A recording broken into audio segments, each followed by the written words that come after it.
Hi everyone, my name is Anjali और आज हम लोग करेंगे मॉलिक्यूलर बायोलॉजी ऑफ इनहेरिटेंस, क्योंकि ये बायोलॉजी का सबसे स्ट्रॉन्ग चैप्टर होना चाहिए सबका। और ये वीक है तो तुम्हारा बायोलॉजी का बेस वीक है, और इससे हर साल क्वेश्चंस आते हैं। Molecular biology of inheritance, genetics और cell cycle and cell division बहुत ही ज्यादा इंपॉर्टेंट चैप्टर्स हैं। एंड इकोलॉजी इकोलॉजी तो मैथ्स वाले भी कर सकते हैं क्योंकि बहुत ईजी है। तुम्हें बायो का बेस नहीं भी आता है तो इकोलॉजी थोड़ा डिफरेंट हो जाता है। आज हम मॉलिक्यूलर बायोलॉजी ऑफ इनहेरिटेंस करेंगे और इसके लिए तुम्हें ये चैप्टर आना चाहिए, क्योंकि इस चैप्टर को तुम 5 मिनट में कवर नहीं कर सकते हो। इनफैक्ट ये चैप्टर वन शॉट में भी कवर नहीं हो सकता, क्योंकि ये चैप्टर के लिए तुम्हारे बेसिक्स बहुत स्ट्रांग होने चाहिए और जिसके लिए तुम्हें मॉलिक्यूलर बायोलॉजी ऑफ इनहेरिटेंस आना चाहिए। नहीं आता है तो पहले जाके मॉलिक्यूलर बायोलॉजी ऑफ इनहेरिटेंस सीखो, उसके बाद ये करना, क्योंकि ऐसे ऑप्शंस को रट के कोई फायदा नहीं। चलो, अब जिसे आता है उसके साथ हम क्वेश्चन सॉल्व करते हैं। मैंने सारे चैप्टर वाइज पीवाईक्यूज तुम लोगों के लिए, देख लो यहाँ पे 86 स्लाइड्स हैं, तो सारे चैप्टर वाइज पीवाईक्यूज हैं मेरे पास। एक एक करके हम करते जाएंगे। आज मॉलिक्यूलर बायोलॉजी ऑफ इनहेरिटेंस कर रहे हैं। Which amino acid will be charged on the tRNA with anticodon 5' to 3' GUU दिया है और ये एंटीकोडॉन है। ये क्वेश्चन आया है ट्रांसलेशन से। मोल बायो में ट्रांसलेशन सब टॉपिक से ये क्वेश्चन ट्रांसलेशन आना चाहिए। तो एंटीकोडॉन पे ये है, तो ये किस कोडॉन से जाके बाइंड करेगा।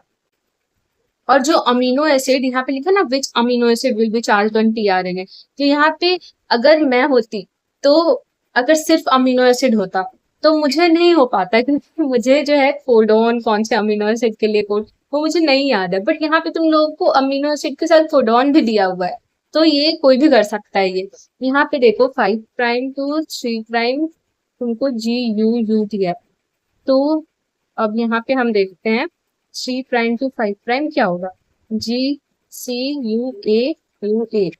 बट यहाँ पे ऑप्शंस जो तुम्हें दिए हैं उसमें पोलैरिटी तो दिया नहीं है। इसका मतलब हम जो है ऑप्शंस को 5' to 3' पोलैरिटी करके ही लेंगे। तो 5' to 3' इसका क्या होगा, AAC। तो यहाँ पे देखो AAC एस्पैर्जिन, ये हो गया आंसर। क्या था इसमें, क्वेश्चन नंबर 3। ये तो बहुत कॉमन क्वेश्चन है यार।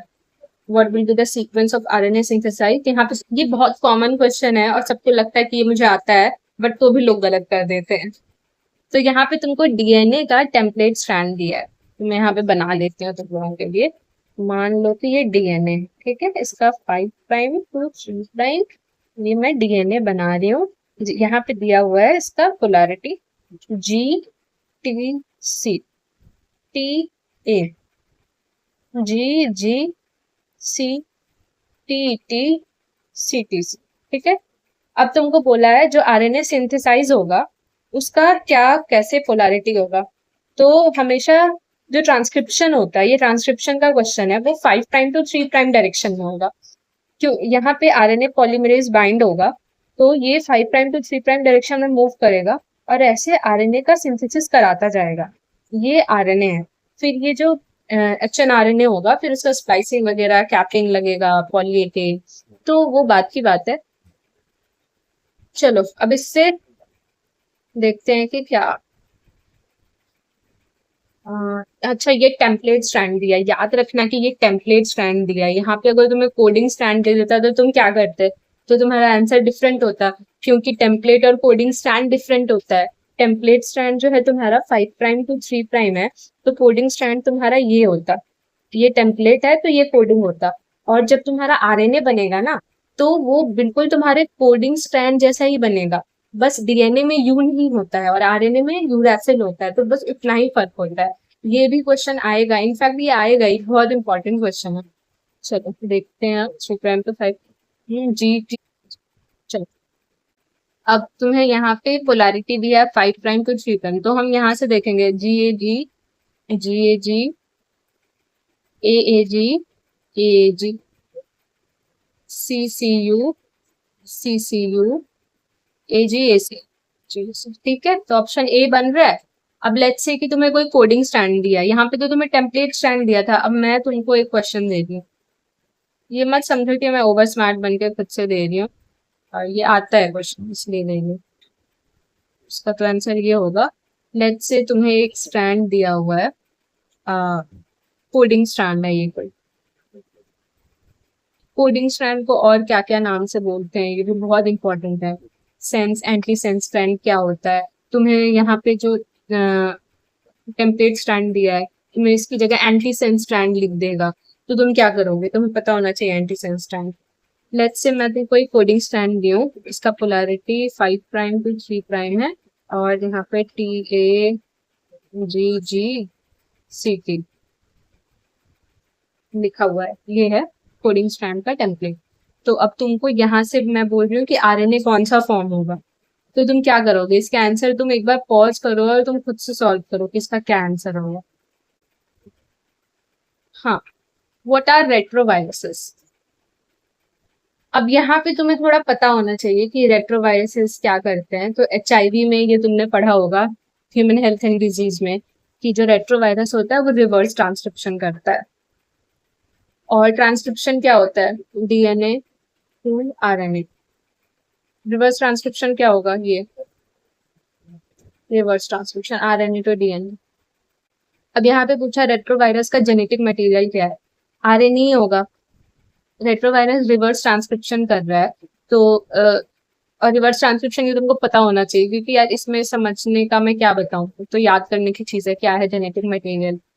तो मुझे रिवर्स ट्रांसक्रिप्शन पता था, तो मैं ऐसे ही दो ऑप्शंस को तो एलिमिनेट कर लूंगी। अब इसमें इसका जीनोम पूछा है, the RNA to DNA reverse transcription कर रहा है, तो तुमको पता होना चाहिए कि इसका RNA जीनोम होगा। Group of viruses with RNA genome and reverse transcription करते हैं। ठीक है, नेक्स्ट क्वेश्चन पे चलते हैं।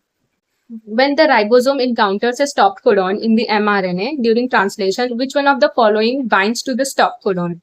अब देखो ये तुम्हारा ट्रांसलेशन से क्वेश्चन है और टर्मिनेशन से क्वेश्चन है। ट्रांसलेशन में क्या होता है, यहाँ पे देखो ये राइबोसोम का स्मॉलर सब यूनिट है, तो स्टॉप कोडॉन के लिए कोई टीआरएनए ही नहीं है, स्टॉप कोडॉन का टीआरएनए नहीं होता है।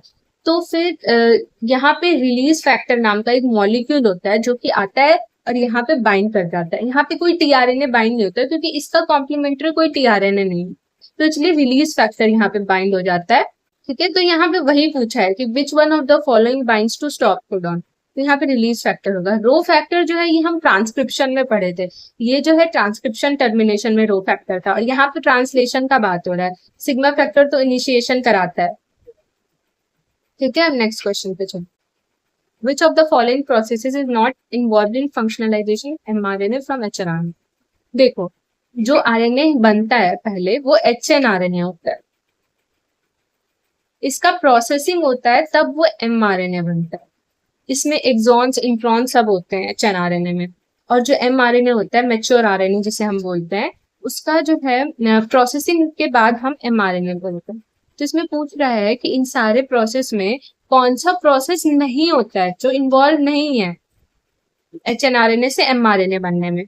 तो 5 प्राइम कैपिंग तो होता है, तुमने अगर पढ़ा है ट्रांसक्रिप्शन तो तुम्हें पता होगा कि 5 प्राइम कैपिंग होता है, पॉली ए टेल होता है, पॉलीएडेनाइलेशन होता है और स्प्लाइसिंग होता है। इस स्प्लाइसिंग के कारण ही इंट्रॉन्स रिमूव होते हैं, एक्सॉन्स सिर्फ mRNA में एक्सॉन्स होते हैं।